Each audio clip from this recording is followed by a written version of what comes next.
Kevin Parker, Spokane, Washington, owns some coffee shops, as well as I'm a leadership instructor at Fairchild Air Force Base and an adjunct business professor at Whitworth. The most gratifying thing about politics are the people that you meet along the way. You meet some wonderful people who've experienced significant success, and you also meet a lot of people who are experiencing pain. Back in '08, although I could not have predicted the deficits to be as significant as they are, the very first speech I ever gave was about a government spending way too much money. That's encumbered growth in the private sector significantly. State debt is impacting consumer confidence, which is also impacting job growth. I hope that my legacy is that when I leave, there were more jobs in the private sector than when I came in.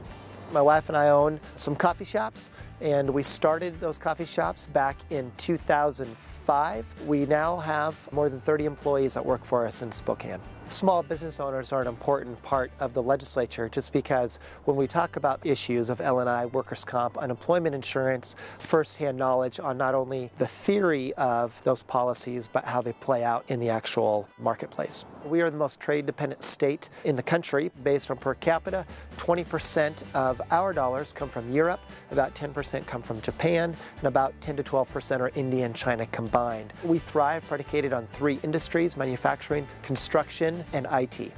When we look at private sector job creations, three things need to happen. One, a government has to provide budgets that are sustainable and believable by people in the Spokane and state of Washington area.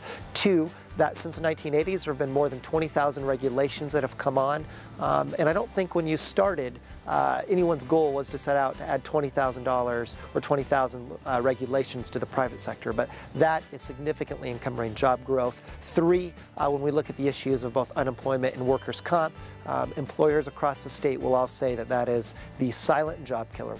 Education and the economy are closely linked, and especially as we look at the future of our economy and as we move to a knowledge-based and IT-based industry, not only in the state but frankly throughout the country, education plays probably a more vital role than it has in generations past. K-12 is one of those issues that everyone gives rhetoric to, but not a lot of people give their heart to it. And when we look at our dropout rate, that's just about slightly higher than the national average.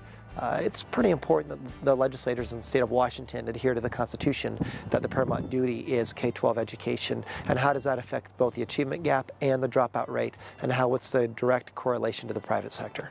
Having a college-based economy is pretty significant. If you look at some of the most healthy economies around the country, you'll find that they have multiple universities within a stone's throw. The same thing in Spokane. We have Gonzaga, we've got Whitworth, some community colleges, Eastern at Washington State University, all that provide a very important and very gifted workforce to the state of Washington. Our challenge is, can we keep our brains, our talent in Washington State, or are we going to continue to lose them to other states such as Louisiana? Higher ed certainly has made a tremendous difference in my life. I also teach at a higher ed institution, and I see the value of a student who has a college education versus those that don't quite achieve that. When we look at the economy and when we look at the recession, the non-college educated individual is hit at a much more significant rate than the college. Now granted, not every student is designed to go to a four-year institution. Some are